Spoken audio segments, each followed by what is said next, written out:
강남 호텔 연회장이었습니다. 천장에 샹들리에가 번쩍이며 화려한 빛을 쏟아냈죠. 사방에서 와인잔이 부딪히는 소리가 들려왔습니다. 웅성거리는 하객들의 목소리가 공간을 가득 채웠어요. 김남옥은 그 한가운데 서 있었습니다. 75세, 50년을 정육점에서 보낸 여자였죠. 평생 새벽에 일어나 칼을 갈고 고기를 다듬고 손님을 맞이했습니다.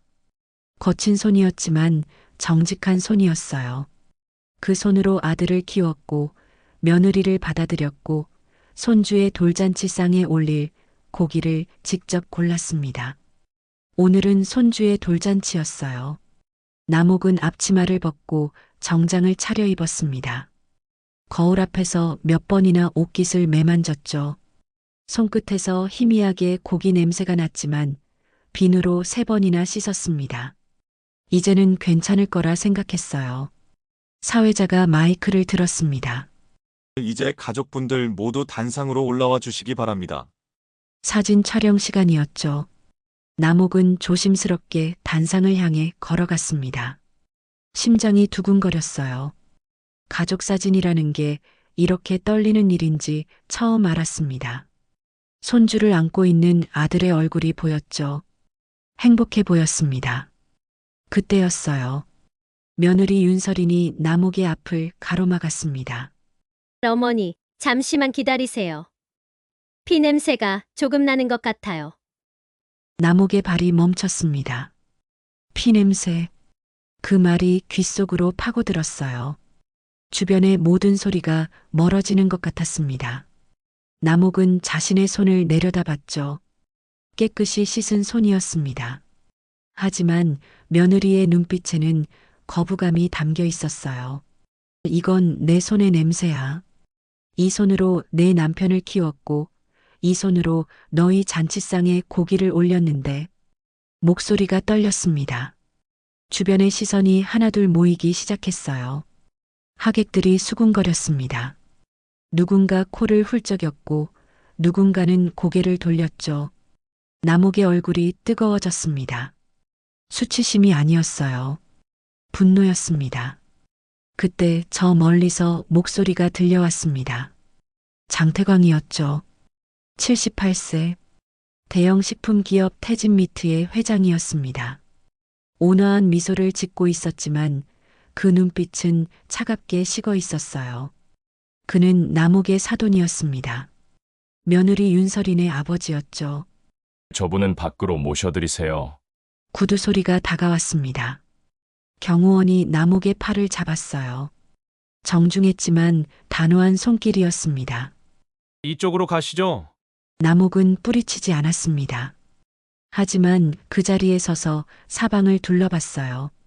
화려한 샹들리에, 비싼 와인, 멋진 옷을 입은 사람들. 그 모든 것이 갑자기 낯설게 느껴졌습니다. 이곳에서 자신은 이방인이었어요. 피냄새 나는 할머니. 그게 이들이 자신을 보는 시선이었죠. 내가 왜 나가야 합니까? 썩은 건 누구 겁니까? 음악이 뚝 끊겼습니다. 촛불이 흔들렸어요. 정적이 흘렀습니다. 모든 사람들의 시선이 남옥에게 쏠렸죠. 며느리는 고개를 숙였고 아들은 당황한 표정으로 손주를 더 꼭 안았습니다. 남옥은 천천히 걸었습니다. 연회장을 나서면서 마지막으로 한 번 뒤를 돌아봤어요. 장태광이 자신을 바라보고 있었습니다. 그의 표정에는 승리가 담겨 있었죠. 하지만 남옥은 그 순간 이상한 느낌을 받았습니다. 냄새였어요. 회장 옆을 지나칠 때 맡았던 그 냄새. 정육점에서 50년을 일한 남옥의 코는 예민했습니다. 좋은 고기와 나쁜 고기를 구분할 수 있었죠. 신선한 고기와 상한 고기를 냄새만으로 알아챘습니다. 그리고 그 순간 떠올랐어요. 며칠 전 시장에서 맡았던 이상한 고기 냄새. 색소를 섞은 듯한, 뭔가 처리된 듯한 그 냄새. 태진미트 로고가 찍힌 트럭에서 내리던 고기 상자에서 났던 냄새였습니다. 남옥은 연회장 문을 나섰습니다. 복도는 고요했어요. 화려한 음악과 웃음소리가 문 너머로 희미하게 들렸습니다. 남욱은 벽에 기대어 숨을 골랐죠. 손이 떨렸습니다. 75년을 살면서 이렇게 모욕당한 적이 없었어요. 하지만 슬픔보다 먼저 온 건 의문이었습니다. 그 냄새는 뭐였을까? 왜 태진 미트 고기에서 그런 냄새가 났을까? 남욱은 지갑에서 오래된 명함을 꺼냈습니다. 남편이 남긴 것이었죠. 거기엔 식품 안전 관련 번호가 적혀 있었습니다. 남편은 생전에 유통업계의 부정을 고발하려 했던 사람이었어요. 하지만 그 일로 목숨을 잃었습니다. 남욱은 명함을 꼭 쥐었습니다. 엘리베이터를 타고 내려가면서 결심했어요. 이대로 물러서지 않겠다고. 모욕당한 건 자신이 아니라 평생 정직하게 일해온 자신의 손이었습니다. 그 손을 지켜야 했어요. 택시를 타고 집으로 돌아왔습니다. 작은 정육점 위층에 있는 단칸방이었죠. 남편이 남긴 장부들이 쌓여 있었습니다. 남욱은 먼지를 털어내며 하나하나 펼쳐봤어요. 도축 기록, 유통일지, 냉장차 운행 기록, 그리고 그 속에서 발견했습니다. 10년 전 냉장차 기록이었어요. 태진미트라는 이름이 선명하게 적혀 있었습니다. 남편이 빨간 펜으로 동그라미를 쳐둔 부분이 있었죠. 야간 운행 기록이 이상하다는 메모가 달려 있었습니다. 남욱의 손이 떨렸습니다. 이게 답이었어요. 남편이 추적하던 그 불량 유통업체, 그게 바로 태진미트였던 겁니다. 남편은 그 사실을 알고 있었고 고발하려 했고 그래서 죽었던 거죠. 남욱은 장부를 꼭 안았습니다. 눈물이 흘렀어요. 슬픔과 분노가 뒤섞였습니다. 10년 동안 묻어두었던 진실이 다시 숨을 쉬기 시작했죠. 창밖으로 새벽이 밝아오고 있었습니다. 남욱은 일어나 정육점으로 내려갔어요. 칼을 꺼내 숫돌에 갈기 시작했습니다. 칼날이 숫돌과 부딪히며 맑은 소리를 냈죠. 이 냄새 반드시 갚겠습니다. 칼날에 새벽빛이 반사되어 반짝였습니다. 이제 시작이었어요. 남욱은 더 이상 모욕당한 할머니가 아니었습니다. 진실을 찾아 나서는 사람이었죠. 남편이 못다한 일을 끝낼 사람이었습니다. 냉장고 문을 열었습니다. 차가운 공기가 얼굴을 스쳤어요. 고기들이 정렬되어 걸려 있었습니다. 신선하고 깨끗한 고기들이었죠. 이게 남욱이 평생 지켜온 것이었습니다. 하지만 어딘가에는 썩은 고기가 있었어요. 색소로 칠해지고 라벨이 바뀌고 유통기한이 조작된 고기. 그 고기를 먹는 사람들이 있었습니다. 모르고 먹고 있었죠. 남욱은 냉장고 문을 닫았습니다. 그리고 전화기를 집어들었어요. 오래된 연락처를 찾아 전화를 걸었습니다. 오단이라는 이름이 화면에 떴죠. 오단은 식품안전 팟캐스트를 운영하는 젊은 기자였습니다. 그리고 어린 시절 남욱의 정육점 단골이었던 아이였죠. 가난한 집 아이였지만 똑똑했습니다. 남욱이 몰래 장학금을 보태줬던 아이였어요. 전화벨이 울렸습니다. 남욱의 심장이 두근거렸어요. 이제 돌아갈 수 없는 길이었습니다. 하지만 두렵지 않았죠. 평생 정직하게 살아온 사람이었으니까요. 전화가 연결됐습니다. 새벽 4시였습니다. 정육점 철문이 열리며 작은 종소리가 울렸어요. 남욱은 매일 이 시간에 가게 문을 열었습니다.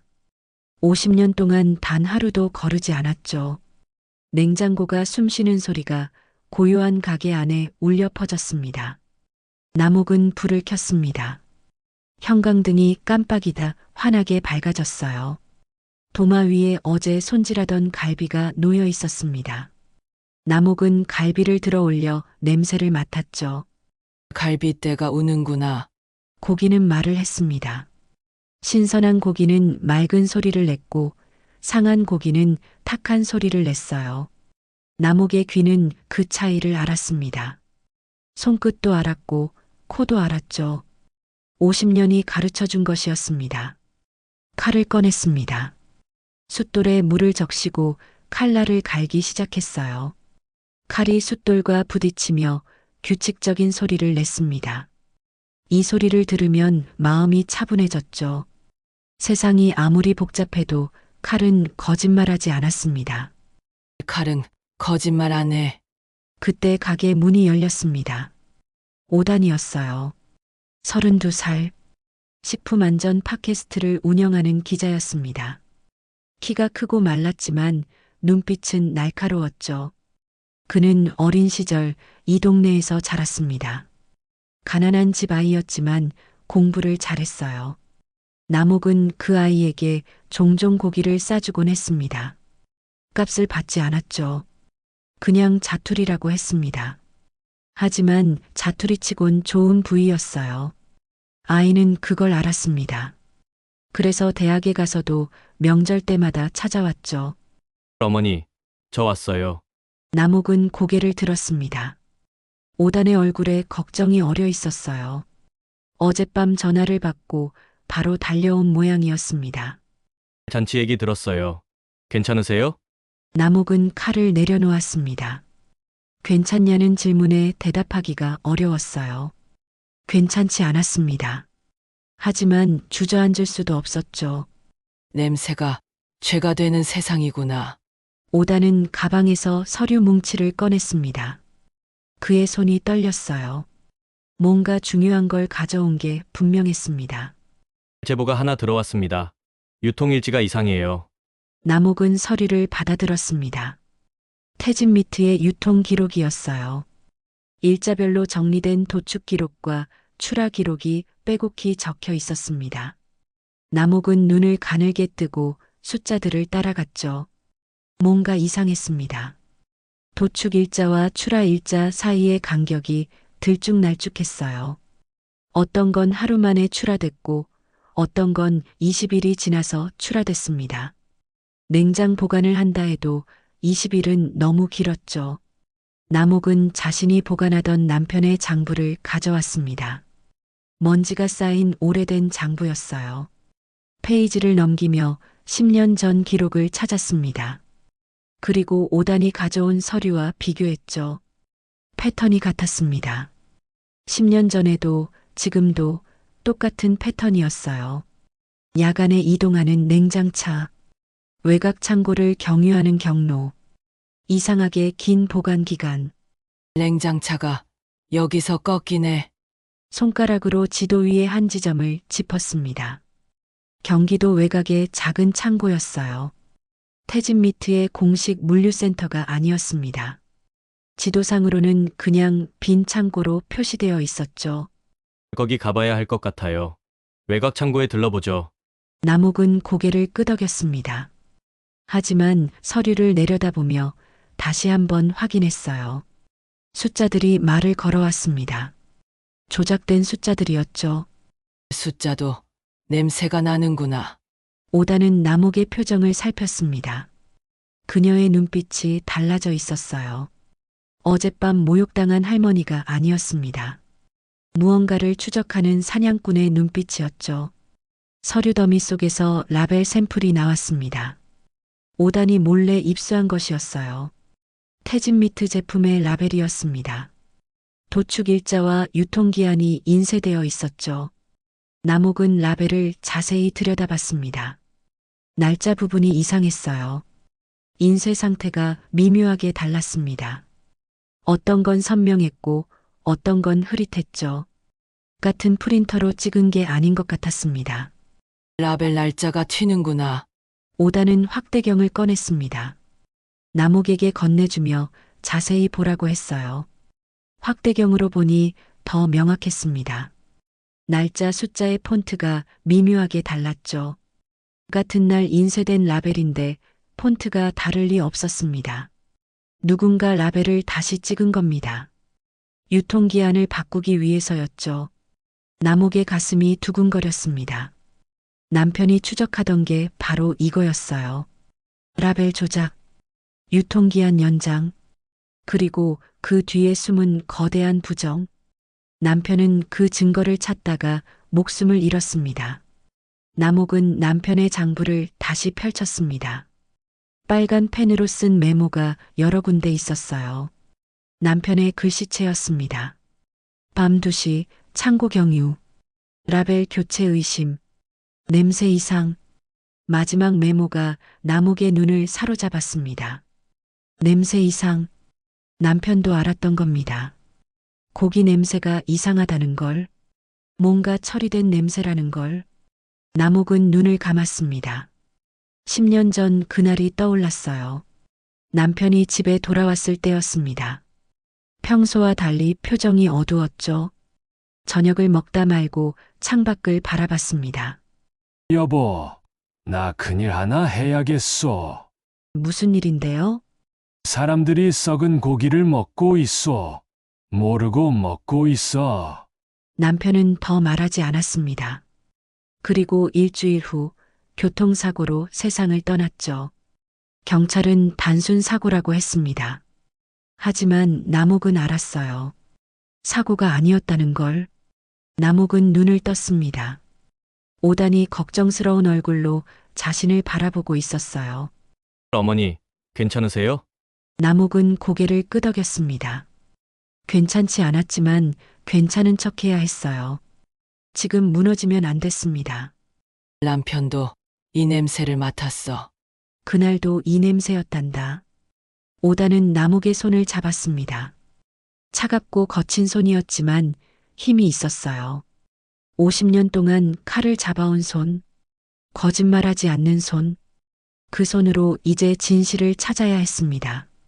남옥은 결심했습니다. 남편이 못다한 일을 끝내겠다고, 어떤 방해가 있어도 물러서지 않겠다고. 가자꾸나. 그 창고로.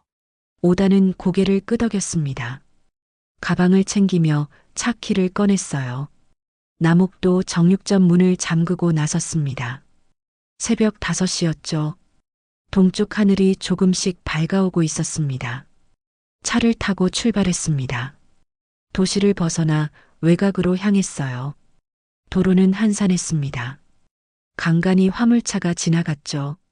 남옥은 창밖을 바라보며 생각했습니다. 저 트럭들 중에도 있을까? 조작된 고기를 실은 트럭이 모르는 사람들에게 팔릴 고기를 1시간쯤 달렸을까요? 내비게이션이 목적지 근처라고 알려줬습니다. 오단이 속도를 줄였어요. 주변을 살피며 천천히 운전했습니다. 저기 보여요. 손가락이 가리킨 곳에 낡은 창고가 있었습니다. 태진미트 로고가 희미하게 남아 있었어요. 하지만 공식적으로 사용하는 것 같지는 않았습니다. 창문은 가려져 있었고 주변에 사람 기척도 없었죠. 차를 멀찍이 세웠습니다. 남옥과 오다는 조심스럽게 창고에 접근했어요.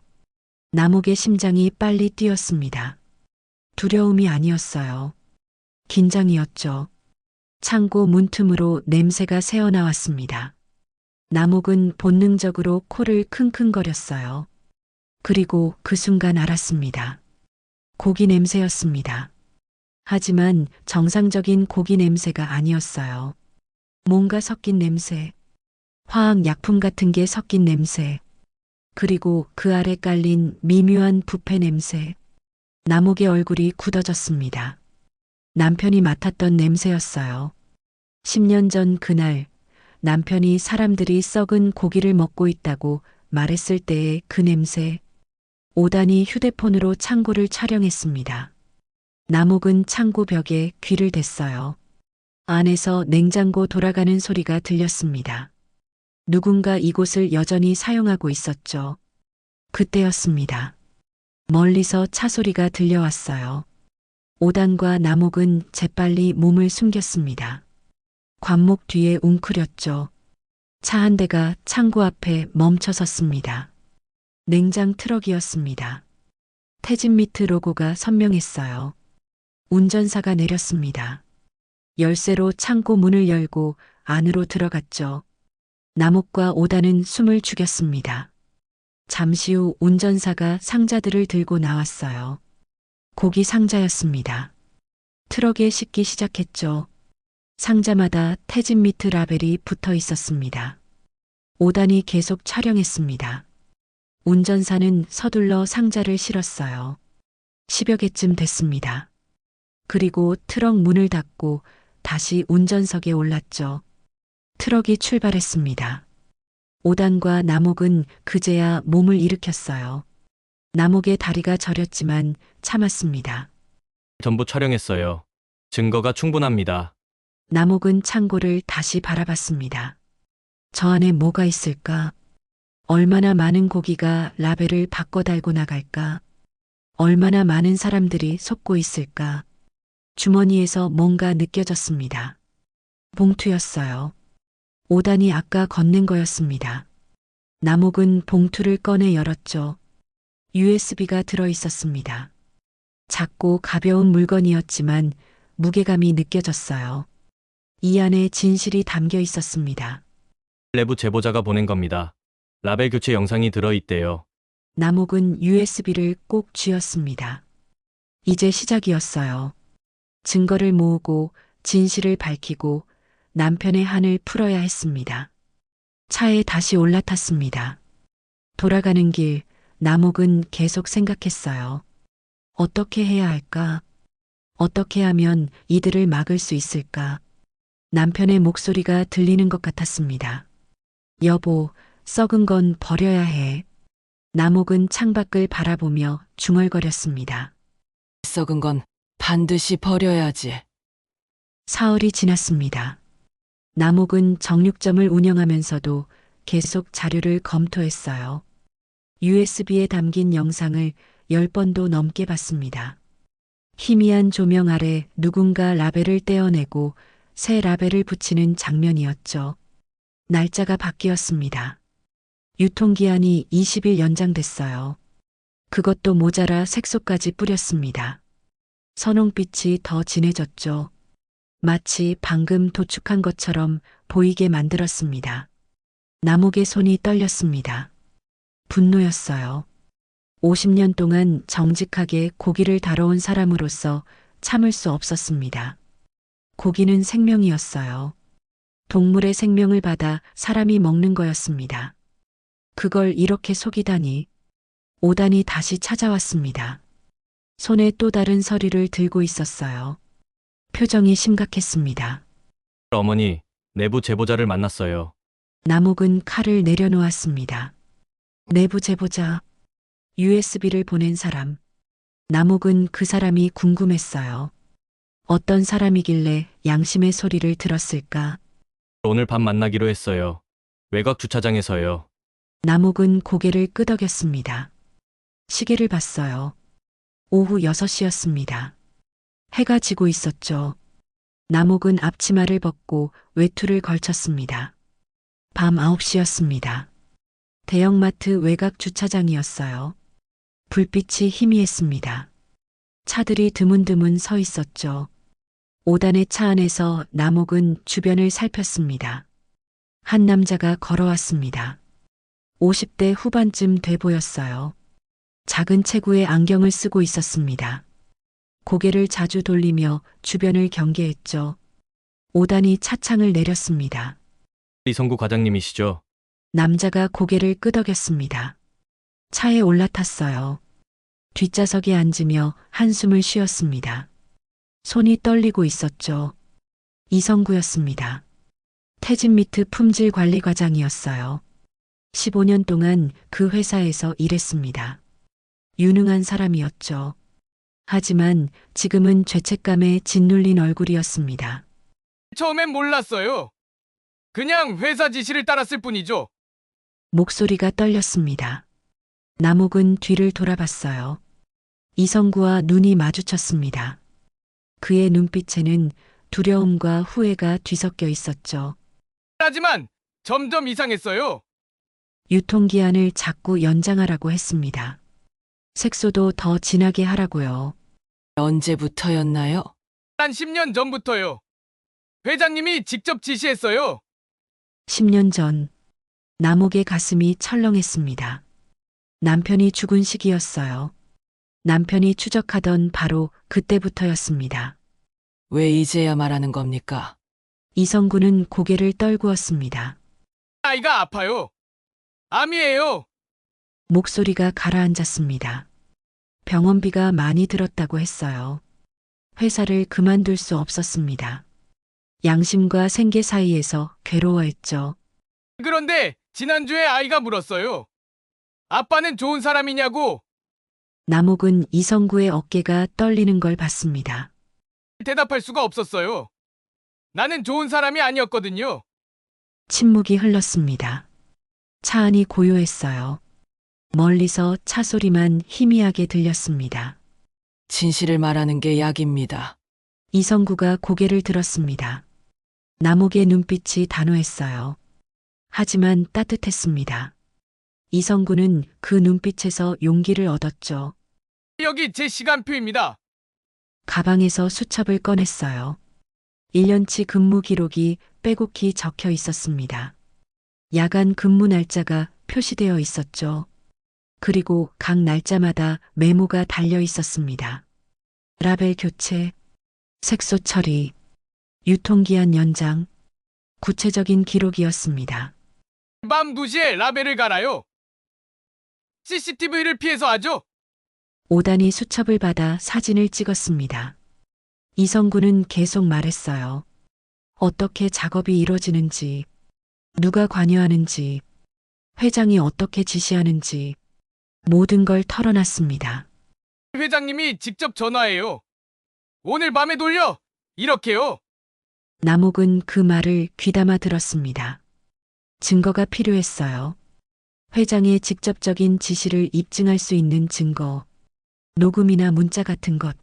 녹음은 없나요? 이성구는 고개를 저었습니다. 항상 음성 통화로 해요. 증거가 남지 않게. 교묘했습니다. 회장은 자신의 흔적을 남기지 않았어요. 부하들에게 지시만 하고 모든 책임은 그들에게 떠넘겼습니다. 그럼 다른 증거는요? 문서나 이메일 같은 거?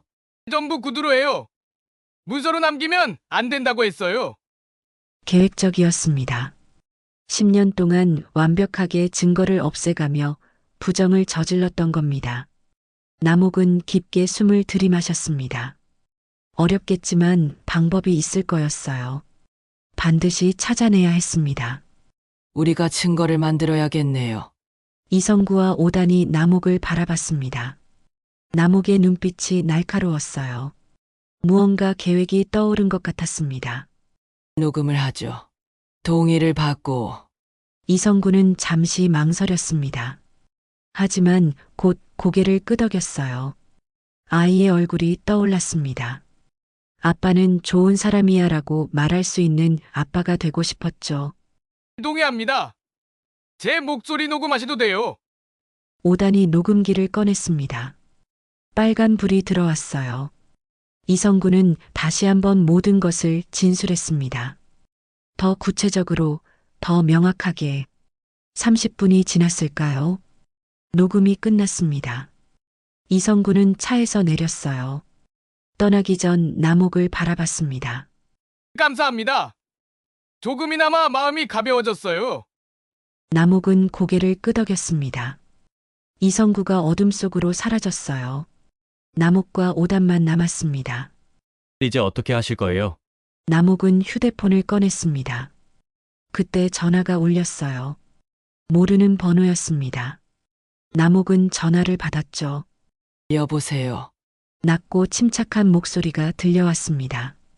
장태광이었습니다. 사돈, 이야기 좀 합시다. 남옥의 표정이 굳어졌습니다. 어떻게 안 걸까요? 자신이 움직이고 있다는 걸 회장은 다 알고 있었던 겁니다. 내일 오후 3시 호텔 커피숍으로 오시죠. 할 말이 뭡니까? 서로에게 좋은 제안이 있습니다. 전화가 끊겼습니다. 오단이 걱정스러운 얼굴로 물었습니다. 누구예요? 장태광이야. 날 만나자네. 위험해요.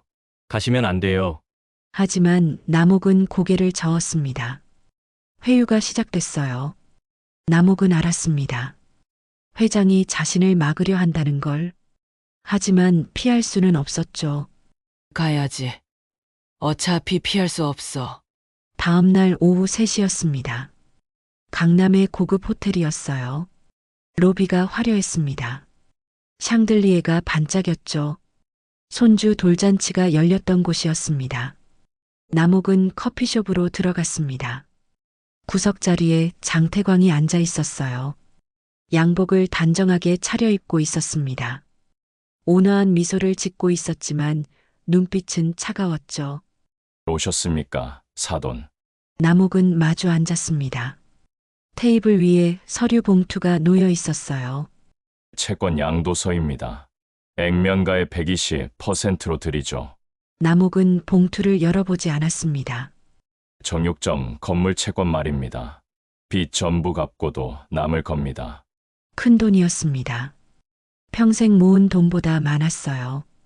정육점을 크게 확장할 수도 있었습니다. 편하게 살 수도 있었죠. 하지만 남욱은 봉투를 밀어냈습니다. 돈 필요 없습니다. 장태광의 미소가 사라졌습니다. 그럼 뭘 원하십니까? 썩은 건 버려야죠. 장태광의 얼굴이 굳어졌어요. 무슨 말씀을 하시는 겁니까? 당신네 회사 고기 말입니다. 라벨 바꿔 파는 거. 침묵이 흘렀습니다. 주변 테이블의 대화 소리만 희미하게 들렸어요. 장태광은 커피잔을 들어 한 모금 마셨습니다. 증거라도 있습니까? 남욱은 대답하지 않았습니다. 하지만 눈빛으로 말했어요. 있다고. 충분히 있다고. 장태광은 남욱을 오래 바라봤습니다. 계산하고 있었어요. 이 여자가 얼마나 알고 있는지, 얼마나 위협적인지. 후회하실 겁니다, 사돈. 협박이었습니다. 하지만 남욱은 흔들리지 않았어요. 후회는 당신이 하실 겁니다. 남욱은 자리에서 일어났습니다. 뒤도 돌아보지 않고 커피숍을 나섰죠. 장태광은 남아서 창밖을 바라봤습니다. 그의 얼굴에 그림자가 드리웠어요. 밖으로 나온 남욱은 깊게 숨을 들이마셨습니다. 손이 떨렸어요. 두려움이 아니었습니다. 분노였죠. 그리고 결심이었습니다. 오단이 멀리서 기다리고 있었습니다. 남욱이 다가가자 물었어요. 어땠어요? 회윤에 확실해. 이제 어떻게 하실 거예요? 남욱은 하늘을 올려다봤습니다. 구름이 천천히 흘러가고 있었어요. 세상은 변하지 않는 것처럼 보였습니다. 하지만 남욱은 알았어요. 작은 행동이 큰 변화를 만든다는 걸. 칼이 더 변명 없지. 칼은 거짓말하지 않았습니다. 남욱의 손이 평생 증명해온 것이었어요. 정직함. 그게 남욱의 무기였습니다. 그날 밤이었습니다. 남욱은 정육점으로 돌아와 칼을 갈았어요. 숫돌 위에서 칼날이 반짝였습니다. 남편의 사진이 벽에 걸려 있었습니다. 남욱은 사진을 바라보며 중얼거렸어요. 여보, 조금만 기다려요. 곧 끝낼게요. 칼을 가는 소리가 밤을 채웠습니다. 멀리서 차 한 대가 멈춰 섰어요. 검은색 승용차였습니다. 차 안에서 누군가 남욱의 가게를 지켜보고 있었죠. 감시가 시작됐습니다. 하지만 남욱은 아랑곳하지 않았어요. 칼을 계속 갈았습니다. 더 날카롭게, 더 정확하게. 진실을 베어낼 칼날이었습니다. 일주일이 흘렀습니다. 남욱은 정육점을 운영하면서도 계속 증거를 모았어요. 오단이 입수한 자료들을 밤마다 검토했습니다. GPS 기록, 유통일지, 도축 기록, 퍼즐 조각들이었죠. 하나씩 맞춰가고 있었습니다. 오단이 새벽에 찾아왔어요. 손에 노트북을 들고 있었습니다. 어머니, 이거 보세요. 노트북 화면에 지도가 떠 있었습니다. 빨간 선들이 복잡하게 얽혀 있었어요. 태진미트 냉장 트럭의 이동 경로였습니다. GPS 로그를 분석한 거였죠. 이 구간을 보세요. 경로가 꺾여 있어요. 손가락으로 한 지점을 가리켰습니다. 정상 경로라면 물류센터에서 바로 매장으로 가야 했어요. 하지만 트럭들은 중간에 외곽 창고를 들렀습니다. 지난번 남옥이 방문했던 그 창고였죠. 남옥은 화면을 자세히 들여다봤습니다. 패턴이 보였어요.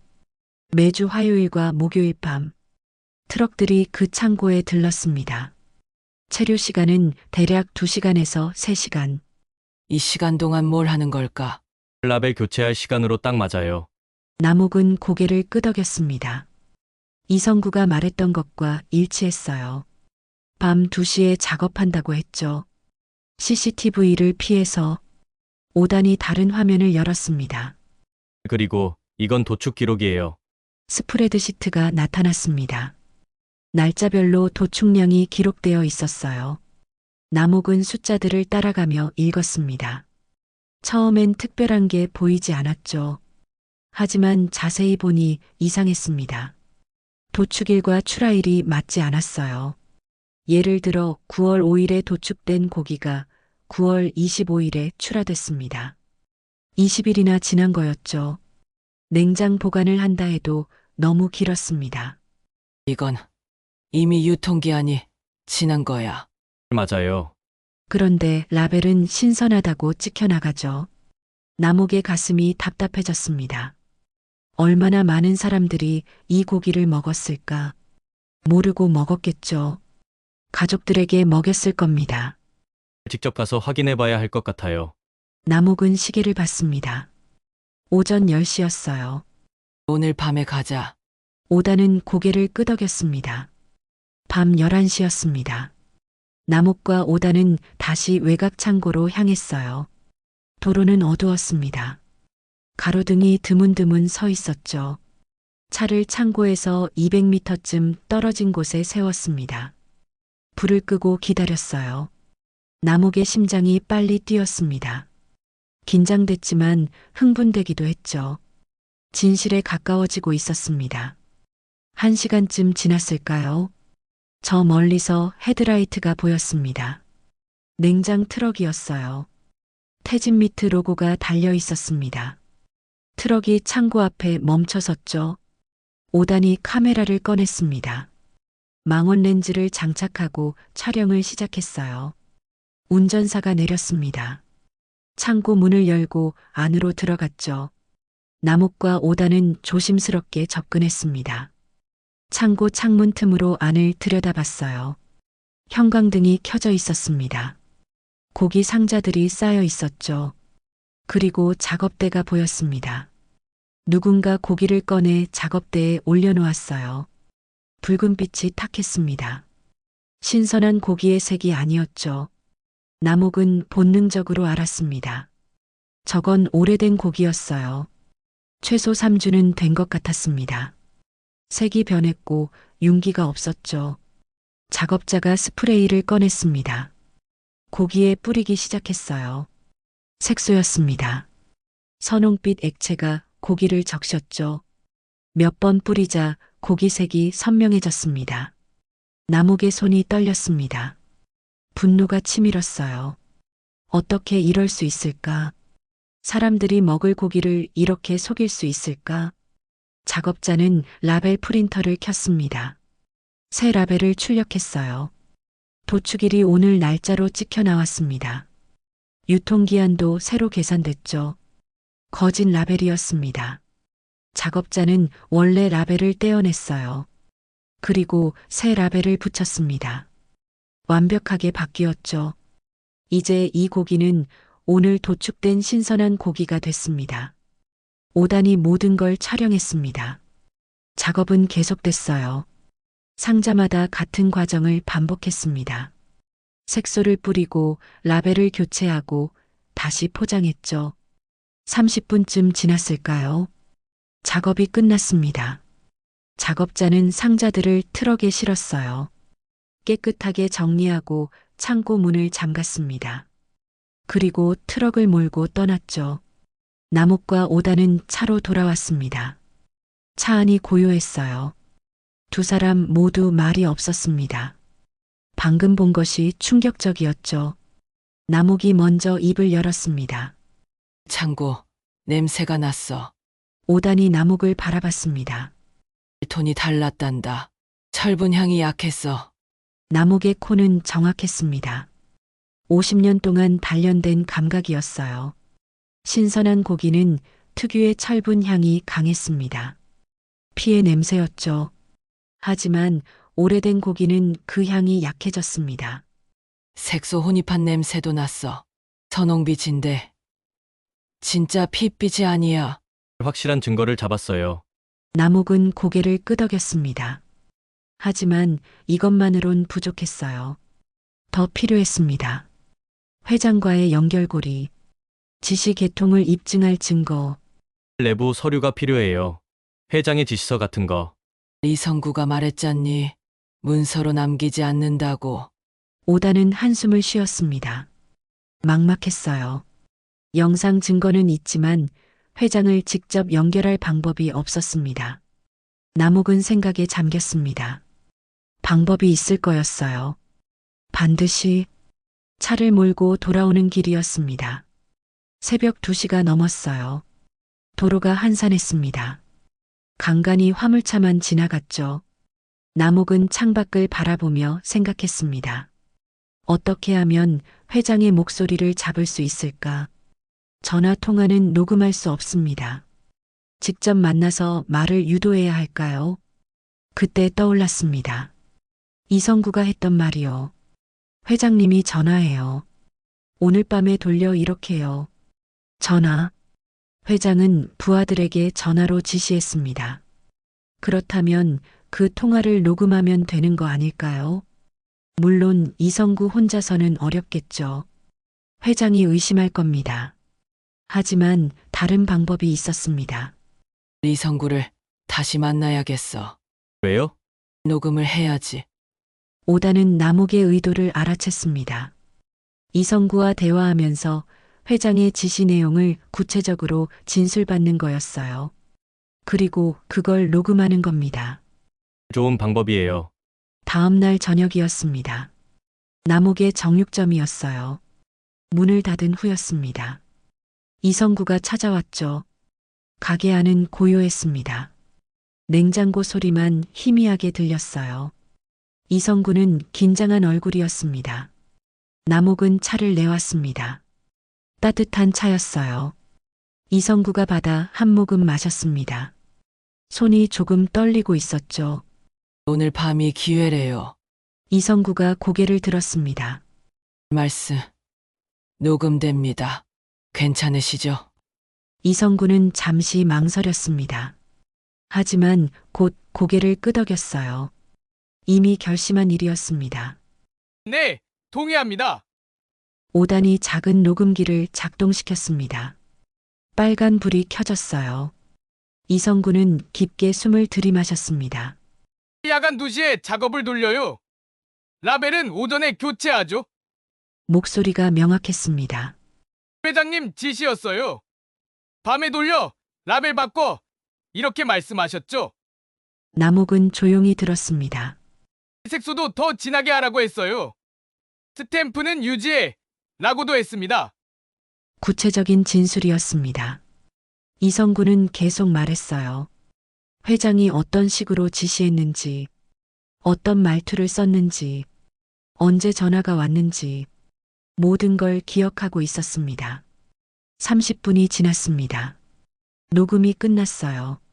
오단이 녹음기를 끄고 파일을 백업했습니다. 이중 저장이었죠. 원본, 이중 저장 완료했어요. 남옥은 이성구의 손을 잡았습니다. 그 말 기억하겠습니다. 이성구는 고개를 숙였습니다. 눈가가 붉어졌어요. 오랫동안 짓눌렸던 죄책감이 조금 가벼워지는 것 같았습니다. 감사합니다. 정말 감사합니다. 이성구가 가게를 나갔습니다. 남옥과 오단만 남았어요. 증거가 쌓이고 있었습니다. 영상, 서류, 녹음. 퍼즐이 완성되고 있었죠. 하지만 아직 부족했습니다. 결정타가 필요했어요. 회장을 완전히 무너뜨릴 수 있는 결정적 증거. 남옥은 작업대 옆 숫돌을 바라봤습니다. 오래된 숫돌이었어요. 남편이 쓰던 거였습니다. 표면이 닳아 움푹 패여 있었죠. 그때 생각이 떠올랐습니다. 숫돌 속에 공간이 있었어요. 오래전 남편이 만들어둔 비밀 공간이었습니다. 작은 물건을 숨길 수 있었죠. 이 숫돌 쓸데가 있겠어. 오단이 다가왔습니다. 남욱은 숫돌 밑부분을 보여줬어요. 작은 덮개가 있었습니다. 열면 손가락 2개 들어갈 만한 공간이 나타났죠. 여기에 마이크를 숨기면 되겠구나. 오단의 눈이 빛났습니다. 누구 목소리를 녹음하실 건데요. 남욱은 미소 지었습니다. 필요한 사람이 올 거야. 곧 예감이었습니다. 회장이 움직일 거였어요. 더 직접적으로 남욱을 막기 위해 직접 나설 겁니다. 오단은 다음날 초소형 마이크를 가져왔습니다. 첨단 장비였어요. 선 없이 작동했고 음질도 좋았습니다. 숫돌 공간에 딱 맞았죠. 장착 완료했어요. 마이크가 숨겨졌습니다. 겉으로 봐선 전혀 알 수 없었어요. 평범한 숫돌처럼 보였습니다. 남욱은 칼을 꺼내 숫돌에 갈았습니다. 칼날이 숫돌과 부딪히며 맑은 소리를 냈어요. 마이크가 그 소리를 선명하게 잡아냈습니다. 완벽했습니다. 그날 밤이었습니다. 남욱은 혼자 가게를 정리하고 있었어요. 오단은 돌려보냈습니다. 혼자 있어야 할 것 같았죠. 자정이 가까워졌습니다. 가게 밖에서 차 소리가 들렸어요. 멈춰서는 소리, 문 닫는 소리, 누군가 다가오고 있었습니다. 남욱은 칼을 계속 갈았습니다. 규칙적인 소리가 고요한 밤을 채웠어요. 가게 문이 열렸습니다. 종소리가 울렸습니다. 남욱은 고개를 들지 않았어요. 칼을 계속 갈았습니다. 누가 왔는지 알고 있었죠. 발소리가 다가왔습니다. 느리고 무거운 발소리였어요. 장태광이었습니다.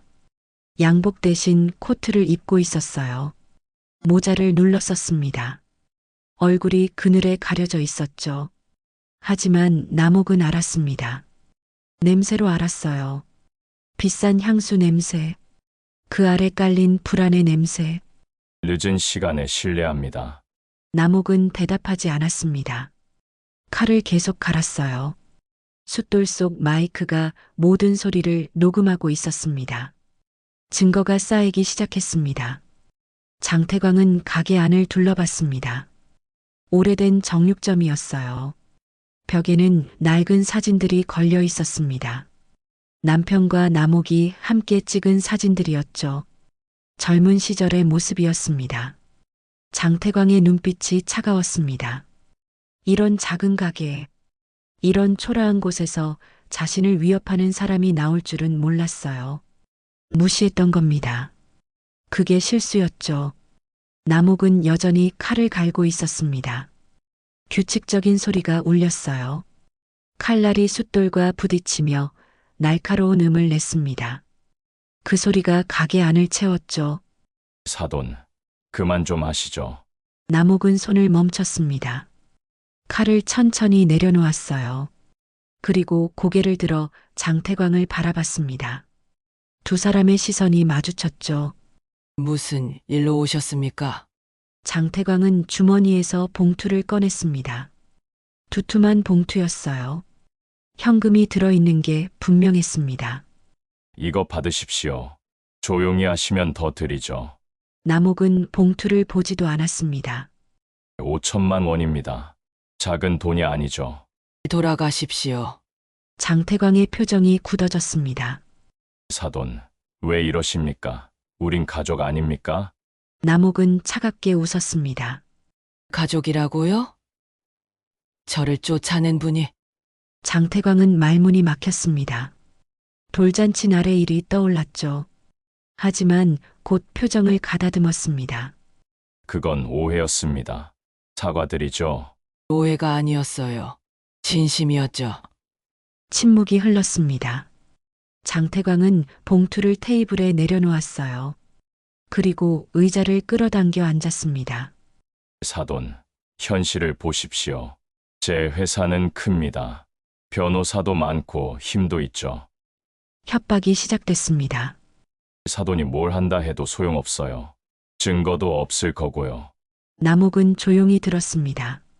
숫돌 속 마이크가 모든 말을 녹음하고 있었어요. 장태광은 그걸 모르고 계속 말했습니다. 혹시 뭘 알고 계신다 해도 증명할 수 없어요. 저는 아무것도 직접 하지 않았거든요. 그래서 부하들에게 시킨 거죠. 장태광이 움찔했습니다. 너무 구체적이었어요. 이 여자가 뭘 알고 있는 걸까? 어디까지 파악한 걸까? 무슨 말씀을 하시는 건지 모르겠군요. 남옥은 숫돌을 쓰다듬었습니다.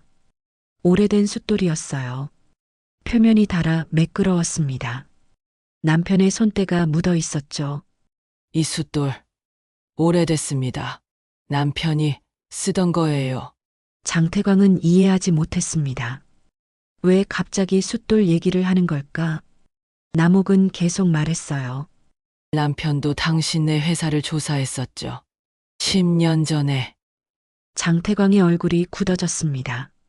10년 전, 그때 일이 떠올랐어요. 귀찮은 고발자가 있었습니다. 정육점을 하던 남자였죠. 유통 기록을 추적하고 있었습니다. 그 남자를 막아야 했어요. 사고로 위장했습니다. 그건 불운한 사고였습니다. 남옥의 눈빛이 날카로워졌습니다. 사고가 아니었어요. 당신이 시킨 거죠. 장태광은 자리에서 일어났습니다. 이젠 가면을 벗을 때였어요. 온화한 척하는 건 소용없었습니다. 증명할 수 있습니까? 증거라도 있습니까? 곧 있을 겁니다. 장태광은 비웃었습니다. 사돈, 꿈 깨십시오. 저는 절대 증거를 남기지 않습니다. 바로 그 순간이었습니다.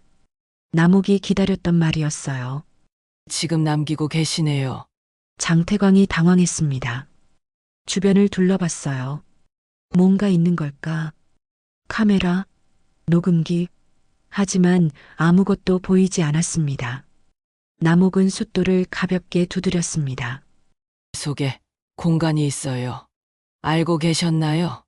장태광의 얼굴이 하얗게 질렸습니다. 숫돌, 그 안에 녹음기가 있다는 뜻이었어요. 자신이 한 모든 말이 녹음됐다는 뜻이었죠. 그건 불법입니다. 남옥 동의를 구했어요. 제가 언제 동의했습니까?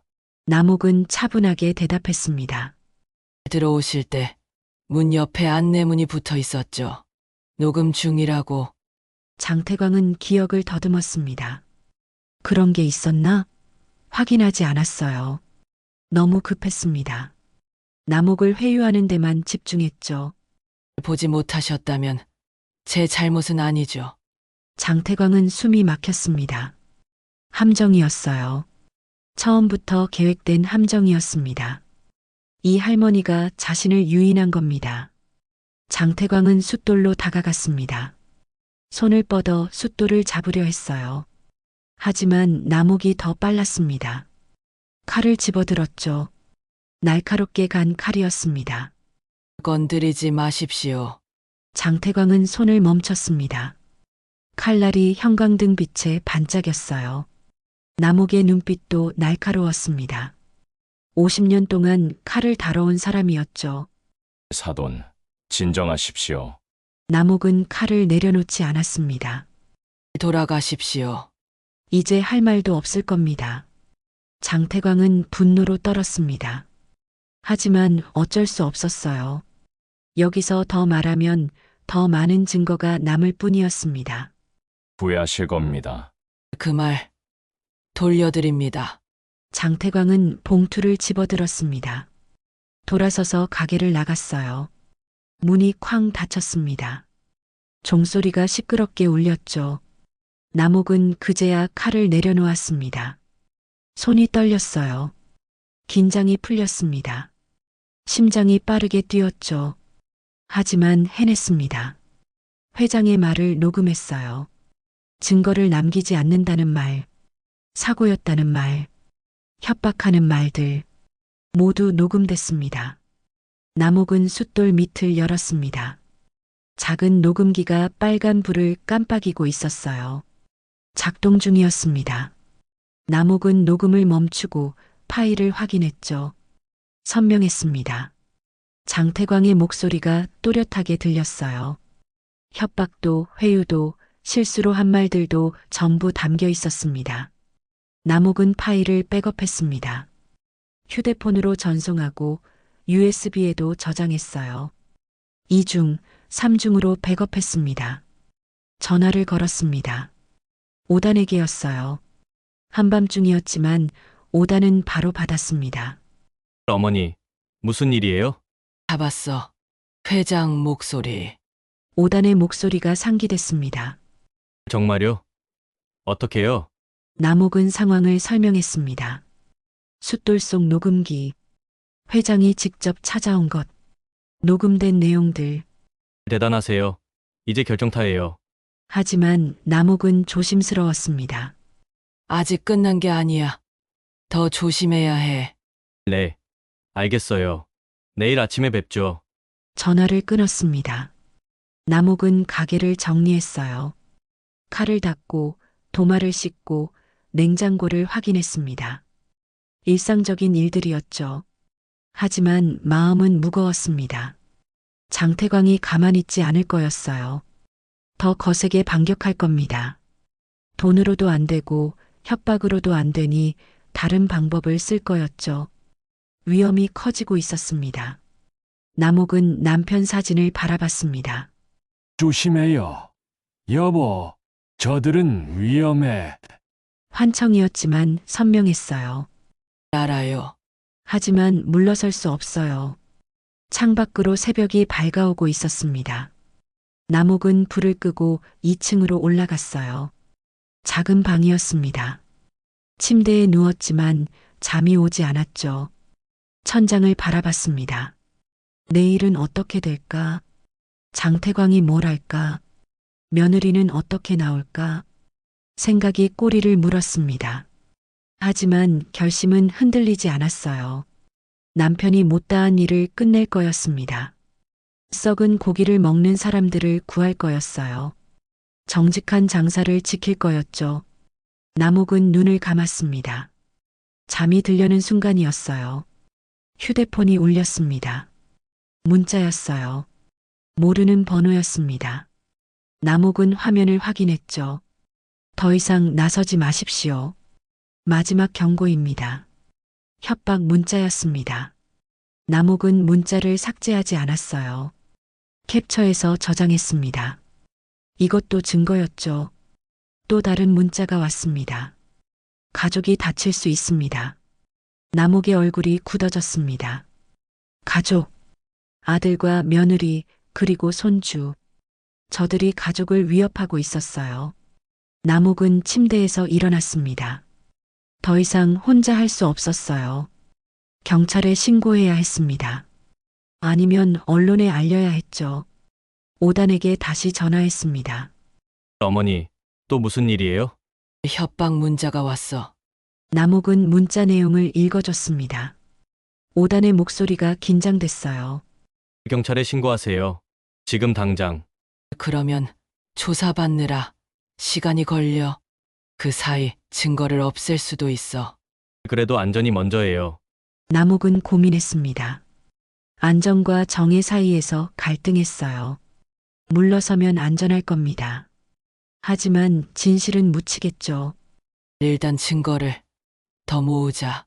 그리고 한꺼번에 터뜨리는 거야. 위험해요. 알아. 하지만 이게 최선이야. 5단은 한숨을 쉬었습니다. 말려도 소용없다는 걸 알았어요. 남욱은 이미 결정했습니다. 그럼 제가 보호할게요. 내일부터 계속 옆에 있을게요. 고맙구나. 전화를 끊었습니다. 남욱은 다시 누웠어요. 하지만 잠들 수 없었습니다. 협박 문자가 계속 머릿속을 맴돌았죠. 가족이 다칠 수 있다. 그 말이 가장 무서웠습니다. 하지만 물러설 순 없었어요. 여기서 멈추면 남편도 자신도 앞으로의 피해자들도 모두 헛되는 거였습니다. 남욱은 이불을 덮었었습니다. 새벽 5시였어요. 곧 가게를 열어야 했습니다. 손님들이 올 거였죠. 일상은 계속됐습니다. 하지만 폭풍 전야였어요. 곧 모든 게 터질 거였습니다. 남욱은 마음을 다잡았습니다. 칼을 갈 듯 마음을 갈았어요. 더 날카롭게, 더 단단하게 싸우는 중이었습니다. 정의와 부정의 싸움이었어요. 진실과 거짓의 싸움이었죠. 그리고 남욱은 질 생각이 없었습니다. 창밖이 환해지기 시작했습니다. 새로운 하루가 시작됐어요. 남욱은 일어나 세수를 하고 옷을 갈아입었습니다. 거울 속 자신을 바라봤어요. 75세 할머니였습니다. 하지만 눈빛은 젊었어요. 불타고 있었습니다. 해내고 말 거야. 가게로 내려갔습니다. 칼을 들고 숫돌에 갈기 시작했어요. 규칙적인 소리가 새벽을 깼습니다. 싸움은 계속되고 있었습니다. 사흘이 지났습니다.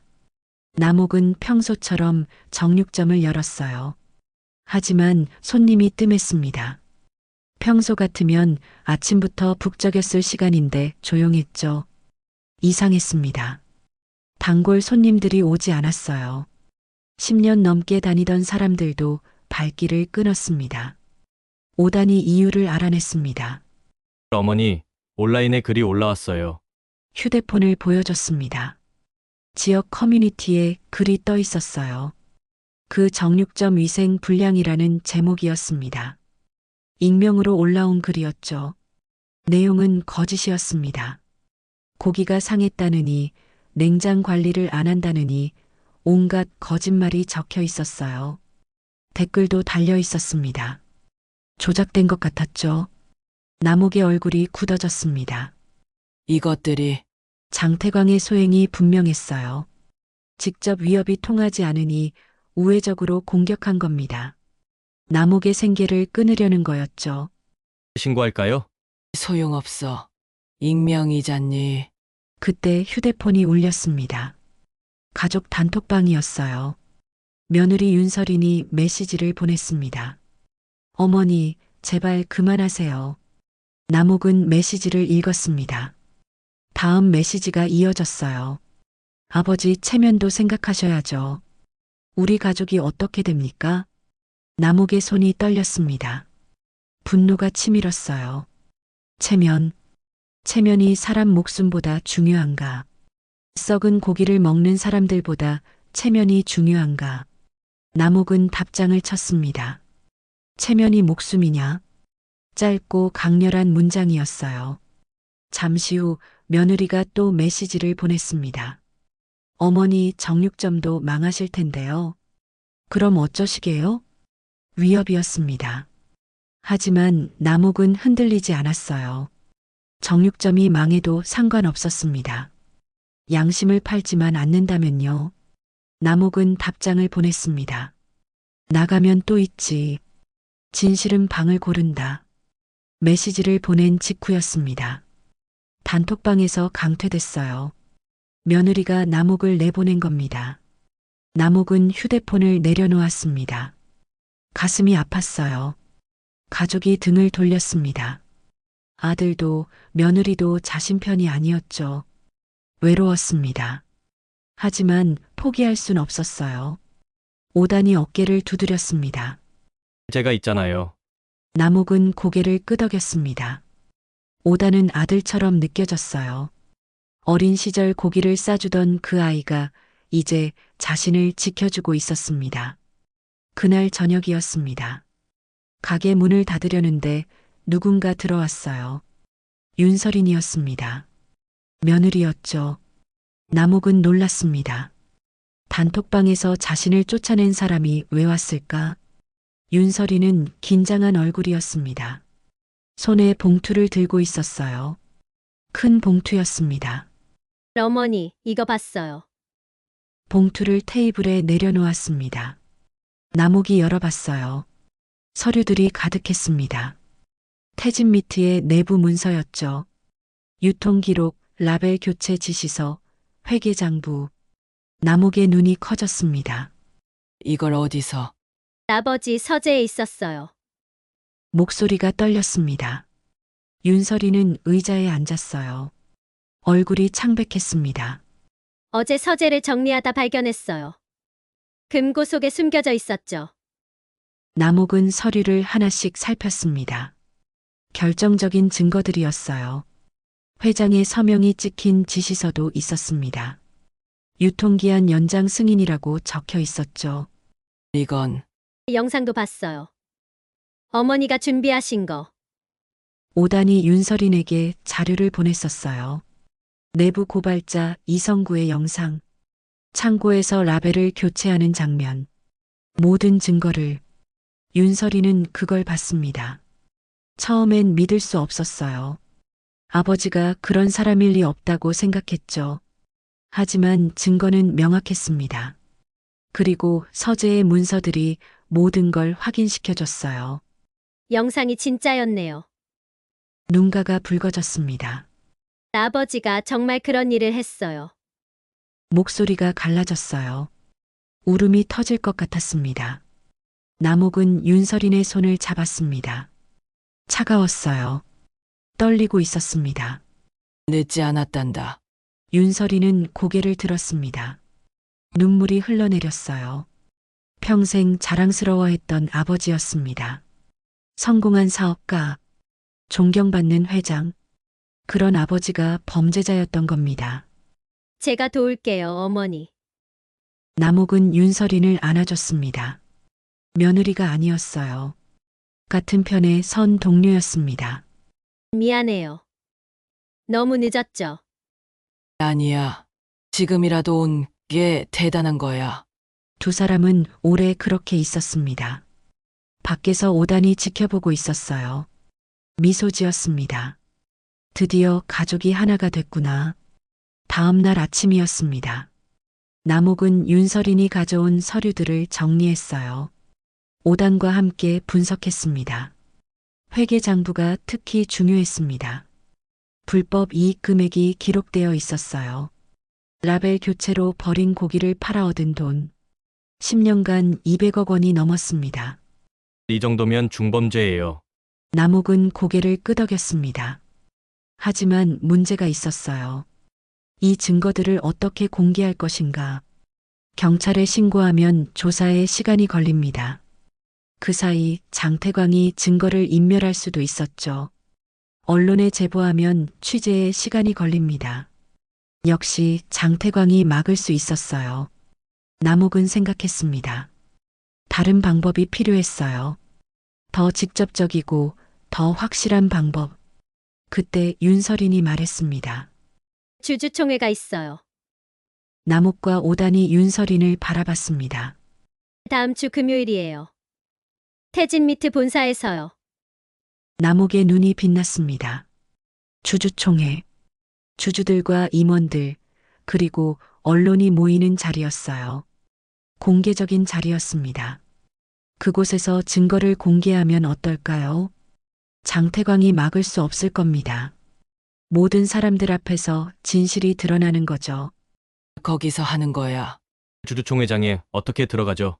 제가 주주예요. 아버지가 지분을 줬거든요. 남옥은 윤설인의 손을 잡았습니다. 함께 하자. 윤설이는 고개를 끄덕였습니다. 결정됐어요. 주주총회에서 모든 걸 공개하는 겁니다. 일주일의 시간이 있었습니다. 준비해야 할 게 많았어요. 증거를 정리하고 발표 자료를 만들고 예상 질문에 답할 준비를 해야 했죠.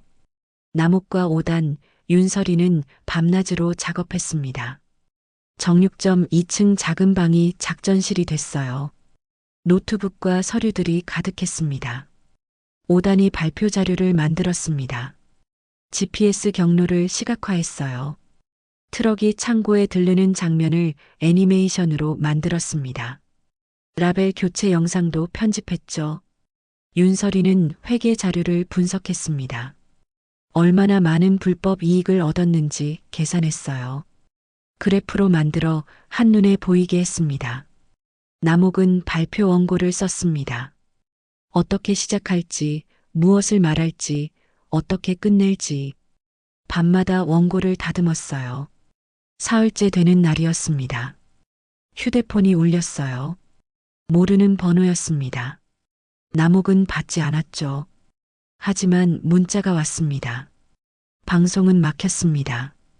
더 이상 소용없어요. 남욱은 5단을 바라봤습니다. 무슨 뜻이죠?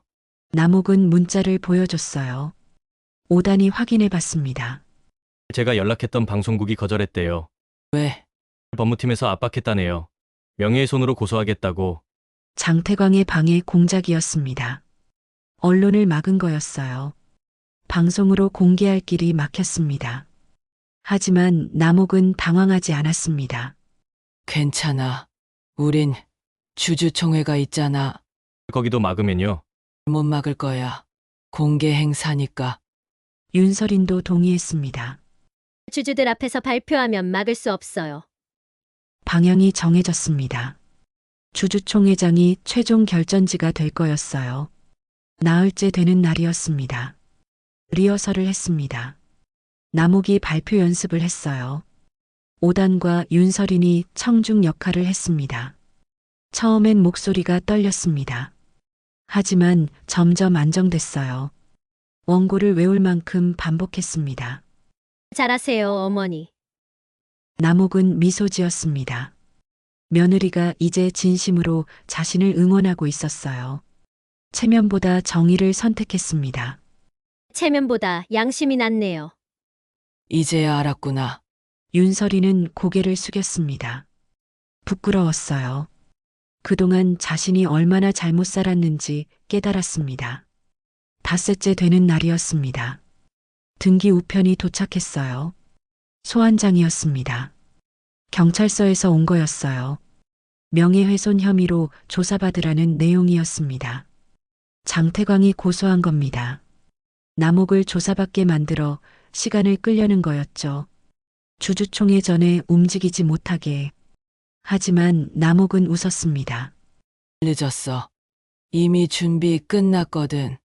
소환장을 서랍에 넣었어요. 조사는 주주총회 후에 받으면 됐습니다. 엿새째 되는 날이었습니다. 모든 준비가 끝났어요. 발표 자료, 증거 파일, 원고, 모든 게 완성됐습니다. 남욱은 정육점에서 칼을 갈았습니다. 마지막으로 칼을 날카롭게 만들었어요. 상징적인 행동이었습니다. 진실을 베어낼 칼이었죠. 칼날이 반짝였습니다. 남욱은 칼을 내려다봤어요. 자신의 얼굴이 칼날에 비쳤습니다. 늙은 얼굴이었어요. 하지만 눈빛은 살아있었습니다. 내일이구나. 내일이 주주총회였습니다.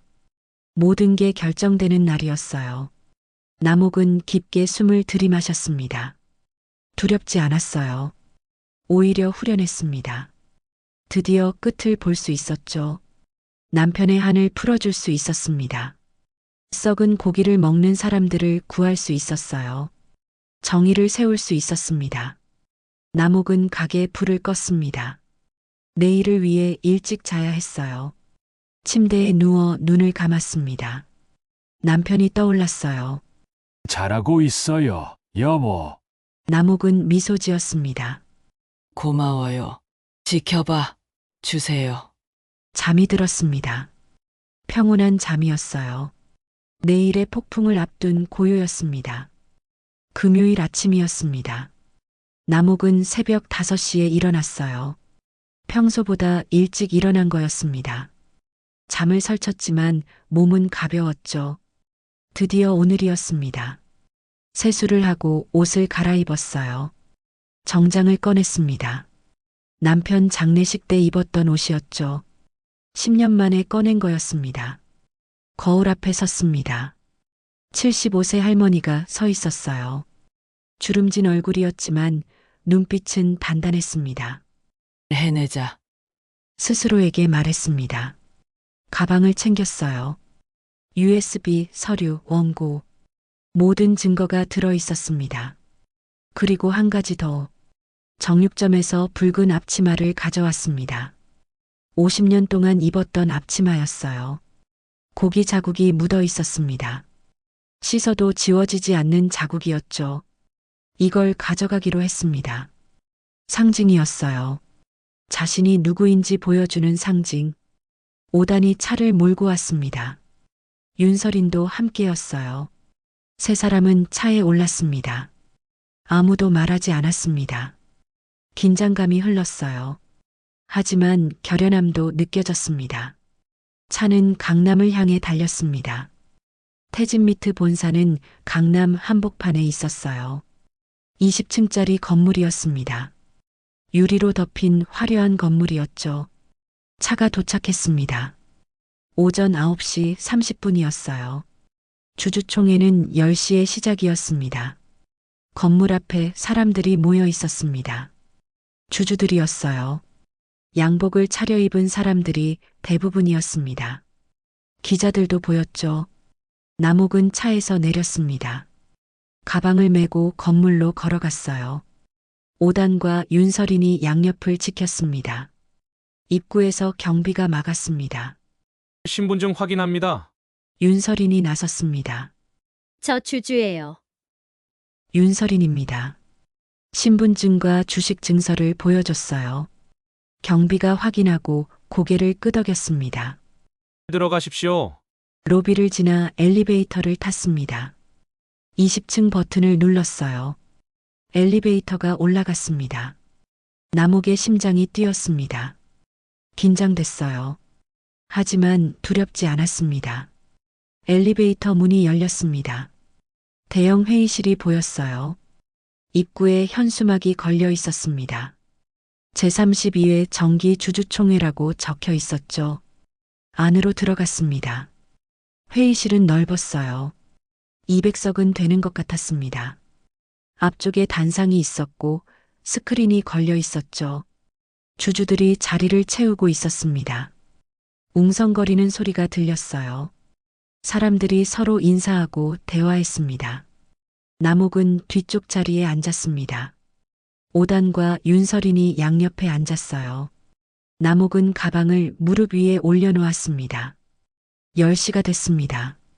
사회자가 단상에 올랐어요. 중년 남자였습니다. 마이크를 잡고 말했죠. 제32회 정기 주주총회를 시작하겠습니다.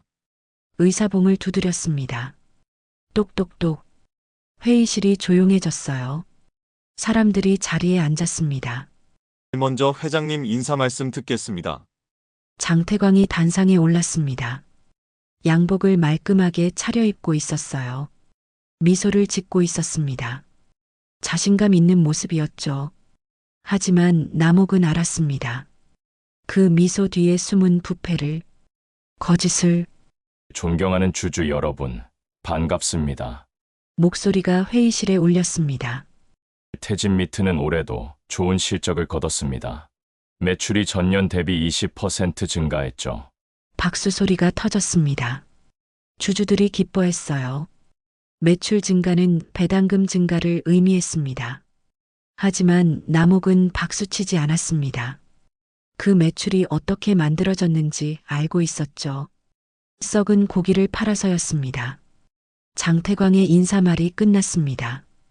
의안 심의가 시작됐어요. 재무제표 승인, 이사 선임, 배당금 결정. 순서대로 진행됐습니다. 남욱은 기다렸습니다. 기타 안건 시간을 기다렸어요. 그때 발언권을 신청하기로 했습니다. 30분이 지났습니다. 사회자가 말했습니다. 이제 기타 안건 시간입니다.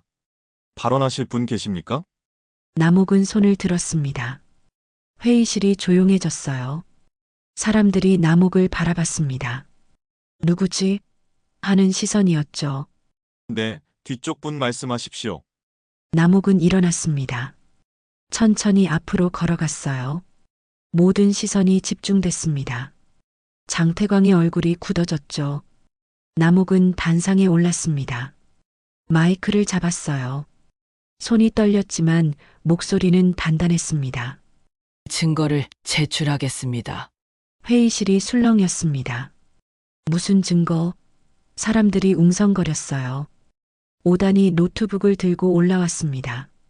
스크린에 연결했어요. 화면이 켜졌습니다. GPS 경로입니다. 지도가 나타났습니다. 빨간 선이 그려졌어요. 태진미트 트럭의 이동 경로였습니다. 물류센터에서 출발해 외곽 창고를 거쳐 매장으로 가는 경로였죠. 트럭이 이 창고에 들렀습니다. 손가락으로 창고를 가리켰습니다. 왜일까요? 여기는 공식 물류센터가 아닙니다.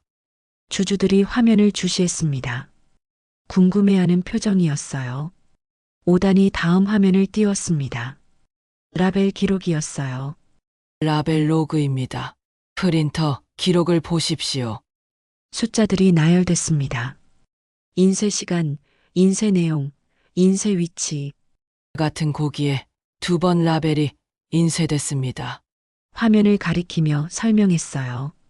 첫 번째 라벨 9월 5일 도축, 유통기한 9월 15일. 잠시 멈췄습니다. 두 번째 라벨 같은 고기 9월 25일 도축, 유통기한 10월 5일. 회의실이 조용해졌습니다. 주주들이 숨을 죽였어요. 무슨 의미인지 깨닫기 시작했습니다. 라벨을 바꿨습니다. 유통기한을 연장했죠. 다음 화면이 나타났습니다. 영상이었어요. 창고 안에서 작업자가 고기에 색소를 뿌리는 장면이었습니다. 그리고 라벨을 교체하는 장면. 회의실에서 탄식이 터졌습니다. 주주들이 충격받은 표정이었어요. 믿을 수 없다는 얼굴들이었죠. 스탬프 번호도 다릅니다. 확대된 화면이 나타났어요. 두 라벨의 스탬프가 비교됐습니다. 번호가 달랐어요. 날짜도 거꾸로 됐습니다. 도축 일자와 출하 일자가 맞지 않는 기록들을 보여줬습니다. 남옥은 가방에서 붉은 앞치마를 꺼냈습니다. 입었어요. 정장 위에 앞치마를 두르자 이상한 조화가 만들어졌습니다. 저는 정육점을 50년 했습니다. 목소리가 떨렸습니다. 이 앞치마에 묻은 건 정직한 피입니다. 하지만 저분들이 판 건 썩은 고기였죠. 장태광을 가리켰습니다. 장태광의 얼굴이 창백해졌어요. 남옥은 숫돌에서 녹음한 파일을 재생했습니다. 동해 녹음입니다. 들어보십시오. 스피커에서 소리가 흘러나왔습니다. 밤에 돌려 라벨 받고 이성구의 목소리였어요. 회장님이 지시했습니다. 색소 더 진하게 하라고. 회의실이 술렁였습니다. 스탬프는 유지해. 들키면 안 돼. 장태광의 목소리였습니다. 녹음된 대화가 계속 재생됐어요. 구체적인 지시 내용, 범행 방법, 모든 게 담겨 있었습니다. 회의실이 소란스러워졌습니다. 주주들이 웅성거렸어요. 믿을 수 없다는 반응이었습니다. 장태광은 자리에서 일어났습니다. 저건 조작입니다. 날 음해하는 겁니다. 목소리가 떨렸어요. 하지만 아무도 믿지 않았습니다. 증거가 너무 명확했어요. 그때 회의실 뒤쪽 문이 열렸습니다. 경찰이 들어왔습니다. 수사관 둘이 장태광에게 다가갔어요. 장태광 씨, 동행하시죠. 장태광은 뒷걸음질 쳤습니다. 나는 회장이야. 감히. 하지만 소용없었습니다. 수사관이 영장을 보여줬어요. 긴급 체포 영장이었습니다. 남옥이 미리 신고했던 겁니다. 증거와 함께 고발장을 제출했었죠. 경찰은 주주총회를 기다렸다가 움직인 거였습니다. 수갑이 채워졌습니다. 찰칵. 차가운 금속 소리가 회의실에 울렸어요. 장태광은 무너졌습니다. 얼굴에 절망이 가득했죠. 20년 넘게 쌓아온 제국이 무너지는 순간이었습니다. 하지만 남옥은 멈추지 않았습니다. 하청업체를 살려야 합니다. 주주들이 남옥을 바라봤습니다. 태진미트가 무너지면 300곳 하청업체도 망합니다. 그들은 죄가 없어요. 윤설인이 일어났습니다. 구제 조건부 고발을 제안합니다. 주주들이 웅성거렸습니다. 회장의 개인 재산으로 피해 보상을 하고 회사는 법정 관리로 넘깁니다. 하청업체는 보호하는 조건으로요. 구제 조건부로 실행합니다. 주주들이 서로 눈빛을 교환했습니다. 합리적인 제안이었어요. 회사가 완전히 망하는 것보다 나았습니다. 한 주주가 손을 들었습니다. 다른 주주도 손을 들었습니다. 하나둘 손이 올라갔어요. 결국 만장일치였습니다. 구제 조건부 고발이 승인됐습니다. 의사봉이 내려쳤습니다. 똑똑똑. 장태광은 경찰에게 끌려나갔습니다. 퇴장하면서 남옥을 한번 돌아봤어요. 원망과 후회가 섞인 눈빛이었습니다. 하지만 남옥은 흔들리지 않았습니다. 옳은 일을 한 거였어요. 회의실이 박수로 가득 찼습니다. 주주들이 일어나 박수쳤어요. 남옥을 향한 박수였습니다. 기자들이 카메라를 들었습니다. 플래시가 터졌어요. 남옥의 모습이 촬영됐습니다. 붉은 앞치마를 입은 75세 할머니, 정의를 세운 할머니였습니다. 남옥은 단상에서 내려왔습니다. 오단과 윤설인이 달려와 안아줬어요. 해냈어요. 어머니, 감사해요. 정말 감사해요. 세 사람은 오래 그렇게 서 있었습니다. 싸움이 끝났어요. 길고 힘든 싸움이었지만 이겼습니다. 진실이 승리했습니다. 회의실을 나서며 남옥은 창밖을 바라봤습니다. 맑은 하늘이 보였어요. 구름 한 점 없는 하늘이었습니다. 남편이 저 하늘 어딘가에서 보고 있을 것 같았어요. 여보, 해냈어요. 바람이 불었습니다. 창문 틈으로 들어온 바람이 남옥의 머리카락을 흔들었어요. 남편의 대답 같았습니다. 잘했어요, 여보. 남옥은 미소 지었습니다. 이제 집으로 돌아갈 시간이었어요. 정육점으로 돌아가 칼을 갈고 고기를 손질하고 손님을 맞이할 시간이었습니다. 일상으로 돌아갈 시간이었죠. 하지만 이제 그 일상이 더 의미 있을 거였습니다. 정직하게 일한다는 것. 그게 얼마나 소중한지 증명했으니까요.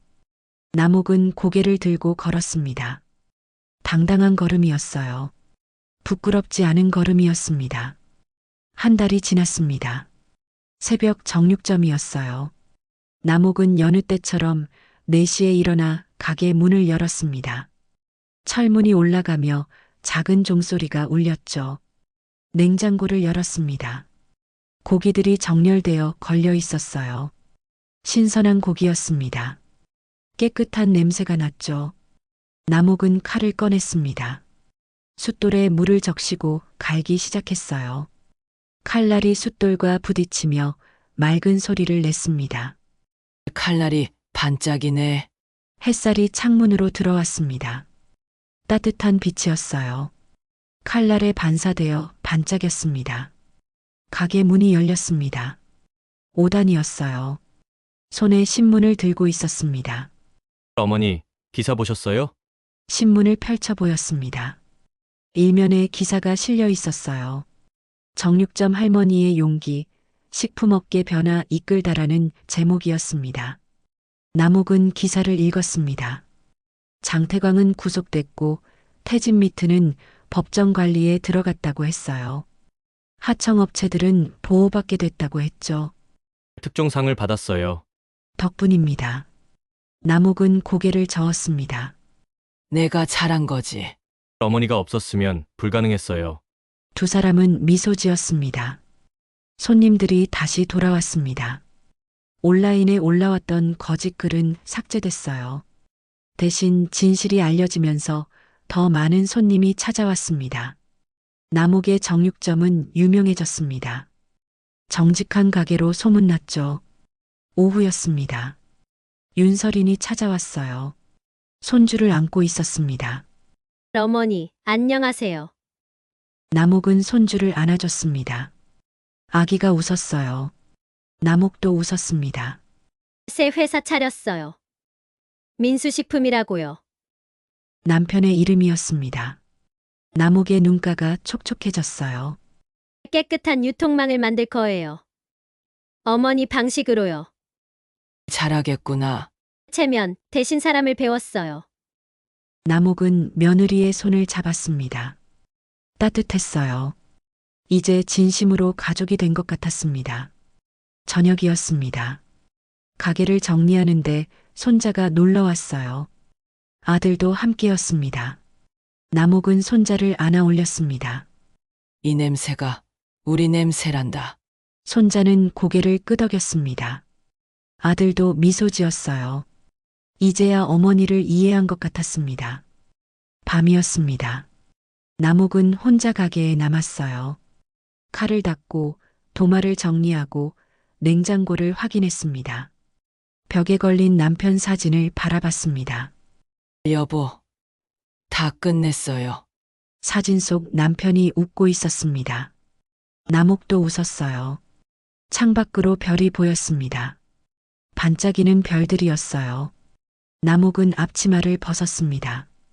붉은 앞치마였죠. 고기 자국이 묻어 있었습니다. 이제 이 앞치마는 부끄러움이 아니었어요. 자부심이었습니다. 50년을 정직하게 일한 증거였죠. 남옥은 앞치마를 개어 서랍에 넣었습니다. 내일 또 입을 거였어요. 그리고 모레도 글피도 살아있는 날까지 계속 입을 거였습니다. 썩은 건 다 버렸거든.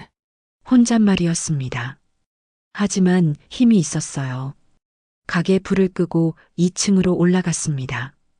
침대에 누워 눈을 감았어요. 평온한 잠이 찾아왔습니다. 꿈을 꿨습니다. 남편과 함께 가게를 운영하는 꿈이었어요. 손님들이 웃으며 고기를 사가는 꿈이었죠. 행복한 꿈이었습니다. 새벽이 밝았습니다. 남옥은 일어나 창문을 열었어요. 신선한 공기가 들어왔습니다. 새 한 마리가 지저귀며 날아갔어요. 남옥은 미소 지었습니다. 새로운 하루였습니다. 정직한 하루가 시작되는 거였죠. 남옥은 계단을 내려가 가게 문을 열었습니다. 종소리가 울렸어요. 맑은 소리였습니다. 칼을 들고 숫돌에 갈기 시작했습니다. 규칙적인 소리가 새벽을 채웠어요. 이 소리가 남옥의 삶이었습니다. 거짓 없는 삶, 정직한 삶, 그리고 이제는 정의로운 삶이었죠. 해가 떠올랐습니다. 따뜻한 햇살이 가게를 비췄어요. 남옥은 칼을 들고 고기를 손질하기 시작했습니다. 능숙한 손놀림이었어요. 50년의 경험이 녹아 있었습니다. 칼이 도마 위에서 춤을 췄습니다. 규칙적인 소리, 정직한 소리, 살아있는 소리였습니다. 오늘의 사연은 이렇게 끝이 났습니다. 할머니의 사연이 재미있으셨나요? 즐거우셨다면 구독, 좋아요 누르시고 좋은 기운 받아가시기 바랍니다. 감사합니다.